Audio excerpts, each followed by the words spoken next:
HD सच्ची कहानियों पर आप सभी का स्वागत है। रवि पुत्र, जल्दी से खाना खा लो, फिर तुम्हें स्कूल भी तो जाना है। अगर देर से पहुंचा तो तेरी टीचर फिर से मारेगी। पढ़ने से ज्यादा तेरा खेल कूद में ही ध्यान रहता है। हर वक्त बिल्ली के साथ खेलता रहता है।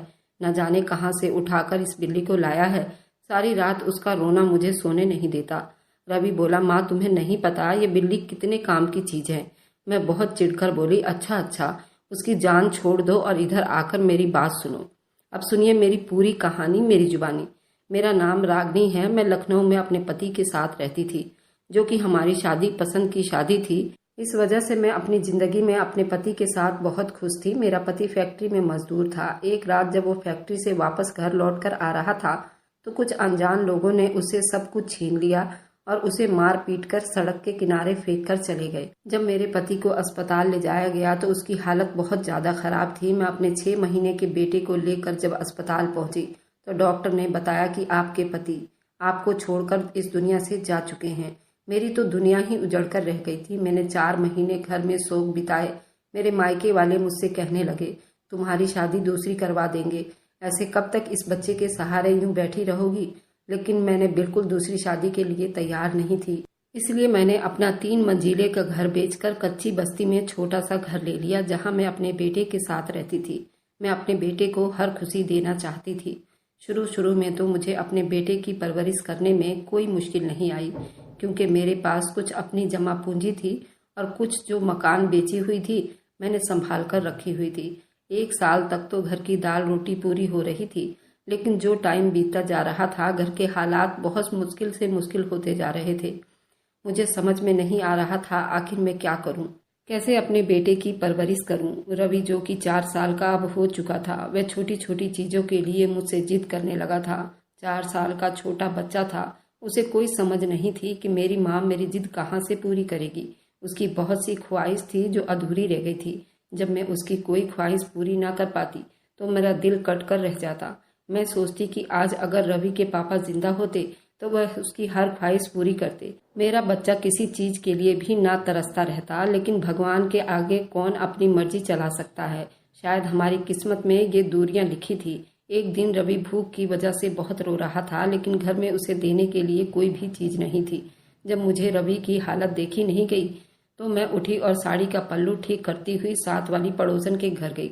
मेरी पड़ोसन बहुत अच्छी थी। उन्होंने मुझे कुछ सब्जी के साथ रोटियां भी दी, जो कि मैं घर ले आई थी। मैंने वह खाना खुद भी खाया और रवि को भी खिलाया। अभी मैं बर्तन समेट ही रही थी, किसी ने दरवाजा खटखटाया। मैंने दरवाजा खोला तो मेरे साथ वाली पड़ोसन थी। मैंने उसे अंदर आने को कहा। वह मुझसे बोली, रागनी, मैं जानती हूँ कि तुम्हारे घर के हालात बहुत खराब हैं और मुझे ये भी पता है कि एक आदमी के बगैर अकेली औरत घर चलाना कितना मुश्किल हो जाता है, और फिर तुम पर तो तुम्हारे बच्चे की जिम्मेदारी है। मैं तुम्हारी हिम्मत और दिलेरी को सलाम करती हूँ कि तुम अकेली इस बच्ची की परवरिश कर रही हो। अगर तुम बुरा ना मानो तो मैं तुम्हें एक और राय देती हूँ, जिससे तुम इज्जत की रोटी कमा सकोगी और अपने बच्चों को भी अच्छी परवरिश कर सकोगी। उसने मुझे बताया कि बस्ती से बाहर निकलकर एक बंगला है। इस बंगले की मालकिन बहुत अच्छी है और नेक औरत है। अगर तुम चाहो तो वहां जाकर काम कर सकती हो। मालकिन का पति बाहर विदेश में रहता है। मालकिन उस बंगले में बिल्कुल अकेली रहती हैं। मैं जल्दी से बोली, तुम मुझे वहां लेकर चलो। उससे अच्छी और बात क्या हो सकेगी। मुझे कहीं काम मिल जाए, मैं तो खुद काम की तलाश में हूँ। इस तरह मैं उस बंगले में काम करने लगी। मालकिन वाकई में बहुत अच्छी थी। छुट्टी के टाइम मुझे आते हुए मेरे और रवि के लिए खाना भी दे देती थी। बंगले में काम करने की वजह से मेरी आधी टेंशन तो खत्म हो चुकी थी। अब सब कुछ बहुत अच्छे से चल रहा था। पहले महीने की तनख्वाह मिलने के बाद रवि को स्कूल में एडमिशन करवा दिया। मैं सारा दिन बंगले में होती। रवि स्कूल से आने के बाद कभी खेल कूद में लग जाता, कभी कभार वह बंगले में मेरे पास चला आता। बंगला जबकि बस्ती से काफी दूर था, इसलिए मैंने उसे मना किया था कि वह मेरे पास मत आया करे। एक दिन जब मैं मकान से वापस आई तो मैंने देखा कि रवि के पास एक सफेद और काले रंग की बिल्ली है, जिसे वह अपनी गोद में बिठाकर बहुत प्यार कर रहा था।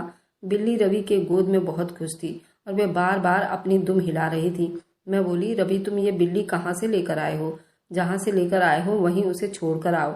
मेरे पूछने पर रवि ने मुझे कुछ न बताया और बोला, माँ, तुम्हें तो पता है मुझे बिल्ली रखने का कितना शौक है, और फिर मेरे पास दूसरे खिलौने भी तो नहीं होते जिसे मैं खेल सकूं। तो मैंने रवि से बोली, अब तुम्हारे खिलौने से खेलने की उम्र नहीं है। अब तुम बड़े हो गए हो, अब तुम 10 साल के होने वाले हो। रवि के चेहरे पर नासमझी के असर दिखाई दे रहे थे। बोला, नहीं माँ, मैं उसे कहीं नहीं छोड़ूंगा, मैं उसे अपने पास ही रखूंगा, उसे खेला करूंगा। तुम खुद तो चली जाती हो, मैं सारा दिन घर में अकेला होता हूँ। मैं नोट कर रही थी, जब से बिल्ली घर में आई थी रवि सिर्फ अपनी मनमानी करता था। माँ की तो उसे कोई परवाह ही नहीं रहती थी। एक दिन न जाने उसे क्या सूझी, उसने बिल्ली को दुल्हन बनाई और कमरे में बंद हो गया। मेरे दिमाग में भी ये बात नहीं था वे क्या कर रहा है। उस रात मैं सो न सकी क्योंकि सारी रात मुझे बिल्ली की रोने की आवाज़ आ रही थी और आवाज़ इस तरह डरावनी थी कि मुझे बिल्ली से बहुत डर होने लगी थी। मुझे डर लगने लगा कहीं वो मेरे बेटे को कोई नुकसान न पहुंचा दे। उससे पहले कि मैं रवि के कमरे में जाती, रवि बिल्ली को अपनी गोद में उठाकर बाहर आ गया। रवि अपने से ज्यादा बिल्ली का ख्याल रख रहा था। वह कभी भी उसे अपनी आंखों से ओझल नहीं होने देता था। रवि का यह रोज का काम बन चुका था कि वे रोजाना बिल्ली को दुल्हन बनाता और अपने कमरे में बंद हो जाता है और फिर वही खौफनाक आवाज़ों का सिलसिला शुरू हो जाता है। एक रात जब मुझे बिल्ली की रोने की आवाज़ बहुत ज़्यादा आने लगी तो मैंने जोर जोर से रवि के कमरे का दरवाज़ा खटखटाया। काफ़ी देर दरवाज़ा खटखटाने के बाद रवि ने दरवाज़ा खोला। दरवाज़ा खुलने की देरी थी कि बिल्ली के रोने की आवाज़ भी बंद हो गई थी। उससे बोली, बेटा, बिल्ली इतना क्यों रो रही है? सारा दिन मैं काम से थकी हारी घर में आती हूँ तो रात को उसकी डरावनी आवाज़ मुझे सुकून का सांस नहीं लेने देती, और तुमने ये दरवाज़ा खोलने में इतनी देर क्यों लगा दी? तुम क्या कर रहे थे? तो एकदम से रवि के चेहरे का रंग बिल्कुल पीला पड़ गया था। वह बोला, माँ, कुछ नहीं, मुझे क्या करना है, मैं तो सोने की तैयारी कर रहा था। जब मैंने अंदर जाकर देखा तो बिल्ली जहाँ खड़ी हुई थी उसके आगे पीछे एक सफ़ेद चौक की मिट्टी से गोला बनाया हुआ था। जब मेरी नज़र बिल्ली पर पड़ी तो उसकी आंखें ऐसी थी जैसे अभी उसके आंखों से खून टपकेगा। ये देखने के बाद मेरे अंदर बहुत डर की लहर दौड़ गई। मैंने कहा, बेटा, तुम आओ मेरे साथ, सो जाओ। मुझे उस बिल्ली से बहुत डर लग रहा है। ऐसे लग रहा है कि जैसे उस पर किसी जिन्नात का साया हो। वह हंसते हुए बोला, नहीं माँ, ऐसी कोई बात नहीं है, आप बेकार में ही परेशान हो रहे हो। आप जाकर आराम करिए, मैं अपने कमरे में ही सो जाऊंगा। ना चाहते हुए भी मैंने रवि के कमरे से वापस आ गई। पता नहीं मेरे दिल को क्यों इतनी बेचैनी सी लगी हुई थी, ऐसा ही जैसा कि कुछ गलत होने वाला हो, कोई अनहोनी होने वाली हो। खैर, मैं अपने कमरे में आई और आकर सो गई। रवि, आज मैं तुम्हारी वजह से लेट हो गई हूँ। आज बंगले में मालकिन के कुछ मेहमान आने वाले हैं। मालकिन ने मुझे कहा था कि जल्दी आना है। मैं तुम्हारे चक्कर में लेट हो गई हूँ। ये पूरा पराठा खत्म करो। तुम दिन पर दिन कमजोर होते जा रहे हो। क्या तुम ठीक तरह से खाना नहीं खाते? वह बोला, माँ, जो खाना आप दोपहर के लिए बनाकर जाती हैं मैं वो पूरा खा लेता हूँ। कैसे खाऊं? एक दिन मैं बंगले से जल्दी घर लौट रही थी। मैं तेजी से कदम उठाती हुई घर की तरफ बढ़ रही थी कि मेरी नज़र रवि पर पड़ी। मैं सोचने लगी कि रवि यहाँ क्या कर रहा है। जब रवि ने मुझे देखा तो वह एकदम से घबरा गया। मैं गुस्से से रवि से बोली, तुम यहाँ क्या कर रहे हो, वह भी वीरानी में, इस सुनसान जगह में? इस टाइम तुम्हारा यहाँ क्या काम है? अभी मैं रवि से ये बातें कर ही रही थी कि थोड़ी ही देर पर बिल्ली को आते हुए देखा। बिल्ली का मुंह खून से लहूलुहान था। मैं डर के मारे रवि को जोर से अपने बाजू में जकड़ लिया और बोली, चलो रवि, जल्दी से घर चलो, मुझे यहाँ बहुत डर लग रहा है और आज के बाद मैं तुम्हें इस जगह पर ना देखूं, वरना मुझसे बुरा कोई नहीं होगा। रवि और मैं घर की तरफ बढ़े तो बिल्ली भी हमारे पीछे चल दी।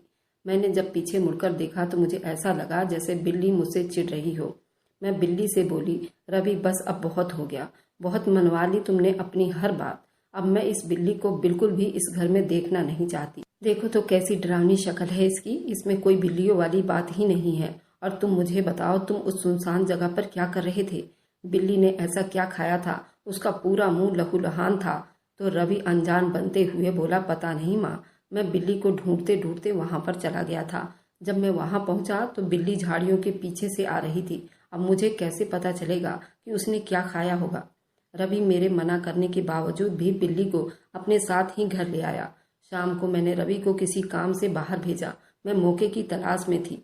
रवि के पीछे मैं उस बिल्ली को घर से निकाल दूंगी, और मैंने ऐसा ही किया था। जब रवि घर वापस आया तो मैं हैरान थी कि उसने मुझसे बिल्ली के बारे में कोई बात नहीं की, बल्कि बड़े तसल्ली से उसने स्कूल का सारा काम किया और खाना खाने के बाद अपने कमरे में चला गया। मैंने भी सुख का सांस लिया कि बिल्ली से जान छूटी। ऐसा नहीं था कि मुझे जानवरों से नफरत थी, मगर जब बिल्ली रात को रोती हुई मुझे डर में डाल देती थी और फिर उसका डर इस तरह सवार था कि मैं रात को ठीक तरह से सो नहीं पाती थी। मैं भगवान से बहुत प्रार्थनाएं करती थी कि बिल्ली से मेरी और मेरे बेटे की जान छूट जाए, मैं अपने कमरे में चली गई कि आज बहुत तसल्ली की नींद मिलेगी। मुझे ये नहीं पता था कि मेरे सारे के सारे अरमान अधूरे रह जाएंगे। अभी रात का कुछ पहर ही बीता था कि फिर से मुझे एकदम से बिल्ली की रोने की आवाज़ आने लगी। मैं अपने कानों पर हाथ रखती हुई उस बिल्ली को कोसने लगी। पता नहीं ये मनहूस फिर से कहाँ से आ गई है। बिल्ली की आवाज़ के डर से मुझे अंधेरे से भी बहुत डर हो रहा था। मैं एकदम से अपने चारपाई से उठी और साथ के कमरे की तरफ बढ़ गई। मैंने देखा कि कमरे की लाइट जल रही थी। मुझे ये देखकर बहुत हैरानी हुई, क्योंकि शुरू से ही रवि को जलती हुई लाइट में नींद नहीं आती थी। मैं दरवाजे के पास गई तो मुझे रवि की बोलने की आवाज़ आ रही थी। मैंने दरवाजे के साथ कान लगाकर सुनने की कोशिश की, मगर मुझे कुछ समझ नहीं आ रही थी वे क्या बोल रहा है। हमारे घर में मेरे और रवि के अलावा कोई तीसरा नहीं था जिसके साथ रवि बातें करता। जब मैंने उसकी आवाज़ पर गौर किया तो मुझे ऐसे लगा वह जैसे कुछ पढ़ रहा हो, लेकिन मैं उसको समझ नहीं पा रही थी। बिल्ली के रोने की आवाज़ वैसे ही थी जैसे कि कुछ देर पहले आ रही थी। मैं खड़ी इस सोच में थी, कैसे पता लगाऊं कि अंदर क्या हो रहा है। मैं चुप कर पता करना चाहती थी, आखिर रवि करता क्या है। रोज बिल्ली को दुल्हन बनाकर अंधेरे में ले जाता है और दरवाज़ा बंद कर लेता है। उसके बाद बिल्ली के रोने की आवाज़ें आनी शुरू हो जाती है। ये बार बार आधी रात तक चलता रहता है। मैंने खिड़की से भी झांक कर अंदर देखने की कोशिश की, मगर मुझे कुछ अंदर दिखाई नहीं दे रहा था। ऊपर से बिल्ली की आवाज़ मुझे बेचैन कर रही थी। उसकी आवाज़ में ऐसा था जैसे वो बहुत दर्द और तकलीफ से गुजर रही हो, कोई उस पर बहुत ज़्यादा अत्याचार कर रहा हो। पहले तो बिल्ली की कराहने वाली आवाज़ बराबर आती थी, मगर रात के आखिरी पहर तक आवाज़ रहने के बाद सुबह तक कराहने की आवाज़ बिल्कुल बंद हो जाया करती थी, ऐसे जैसे कि मरीज बहुत ज़्यादा तकलीफ में हो और दवाई देने के बाद उसे धीरे धीरे आराम मिल जाता हो। अगली सुबह मैं रवि से बोली, तुम फिर बिल्ली को घर ले आए हो? मैंने तो उसे घर से बाहर निकाल दिया था ना। आखिर तुम करना क्या चाहते हो? क्यों अपनी माँ को टेंशन दे रहे हो? तुम्हें पता भी है कि मुझे बिल्ली की आवाज़ कितनी डरावनी लगती है और उससे डर लगता है। उसके डर के मारे मैं रात को सारी रात सो नहीं पाती।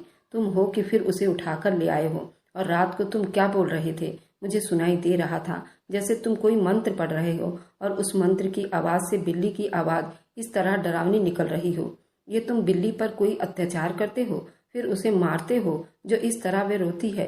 रवि तो साफ मुकर गया, बोला मैं तो रात के टाइम सो गया था, मुझे नहीं पता उसके बाद क्या हुआ। मैंने तो कभी भी बिल्ली की रोने की आवाज़ ही नहीं सुनी। मैं हैरानी से रवि की मुंह की तरफ देखने लगी, जो मुझे ही झूठा बना गया था। खैर मैंने भी फैसला कर लिया कि एक ना एक दिन मैं सच पता लगा कर रहूंगी। रवि के स्कूल जाने के बाद मैंने रवि के कमरे की सफाई की तो मुझे तकिया के नीचे से एक काले रंग के धागे मिले और सूखी हड्डियां मिली। धागों पर थोड़े थोड़े दूरी पर गांठ लगाई गई थी। मैं वह धागा हड्डियां हाथ में पकड़े हुए सोच रही थी, आखिर ये सब क्या है? ये सूखी हुई हड्डियां कहाँ से आई? जबकि मैं तो मीट खाती भी नहीं थी। काफी महीने बीत चुके थे। अभी मैं हाथ में हड्डियां और धागे लिए खड़ी थी कि बिल्ली एकदम से उठी और मेरी तरफ बढ़ने लगी। मुझे उससे देखकर ऐसा लग रहा था वह अभी मुझ पर हमला कर देगी।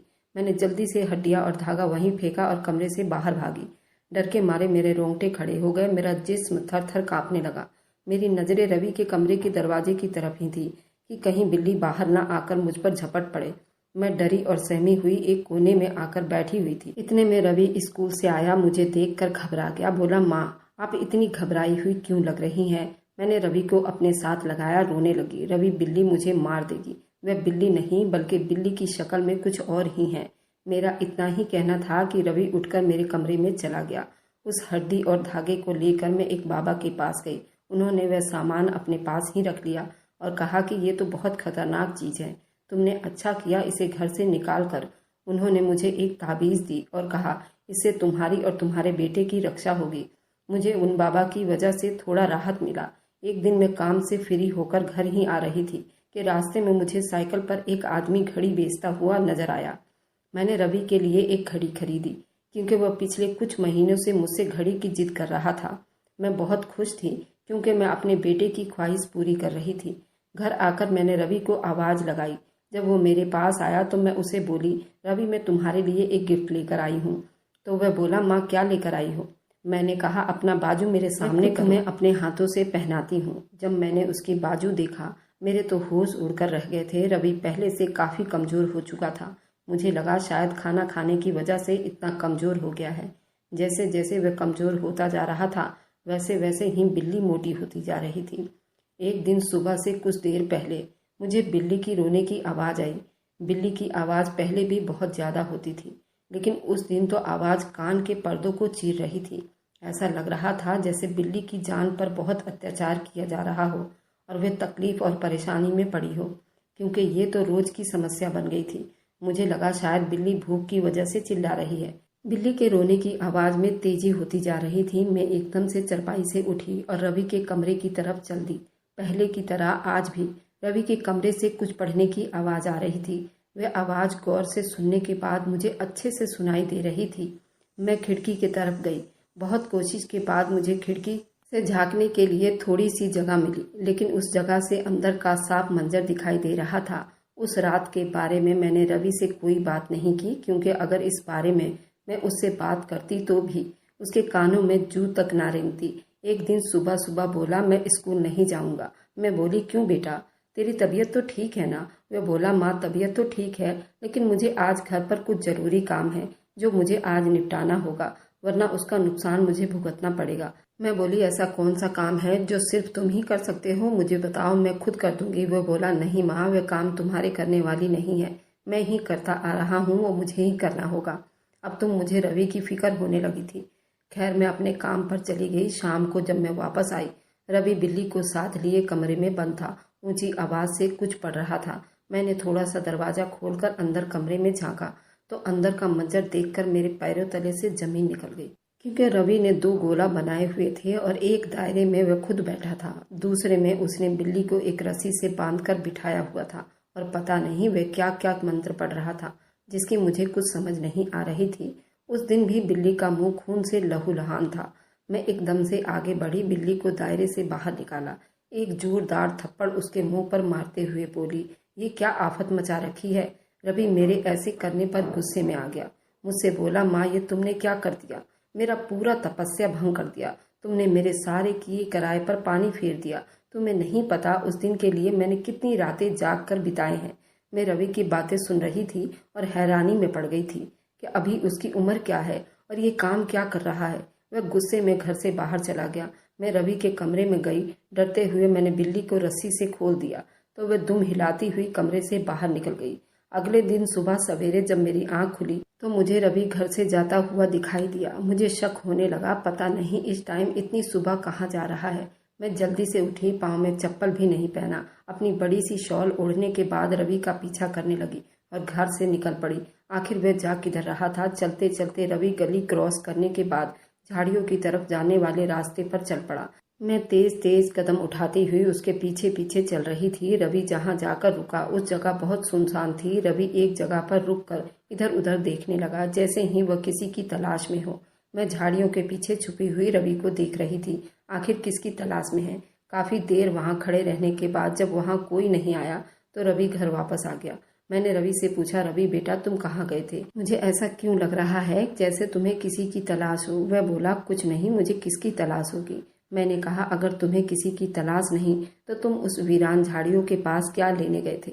तो वह बोला, आपको कैसे पता कि मैं उस झाड़ियों के पास गया था? मैं बोली, मैं तुम्हारा पीछा करते करते वहां तक पहुंच गई थी और मुझे तुम्हारी बिल्ली नजर नहीं आ रही थी। क्या तुम उसको ढूंढने वहीं गए थे? बिल्ली का नाम सुनकर रवि थर थर कांपने लगा। डर के मारे रवि के पसीने छूट रहे थे। रोते हुए बोला, माँ, वह बिल्ली अब कभी वापस नहीं आएगी, क्योंकि उस आदमी ने बहुत बेदर्दी से उसे मार दिया है। मैं बोली, रवि, तुम किस आदमी की बात कर रहे हो? वह हकलाकर बोला, माँ, एक दिन जब आप काम पर गई थी तो मुझे एक आदमी मिला था। उसने मुझे प्यार किया और अपने पास बिठा लिया। वह मुझे मेरी इच्छा पूछने लगा तो मैंने उसे बताया कि मेरी ख्वाहिश है कि मेरे पास बहुत से खिलौने हो जिसे मैं जी भर कर खेल सकूं, एक बहुत खूबसूरत सा घर हो जिसमें अपनी माँ के साथ रहूं। मैं गरीबी की जिंदगी से निकलना चाहता हूँ। तो वो मुझे बोला, इस गरीबी की जिंदगी से निकलना भी तुम्हारे अपने हाथ में है।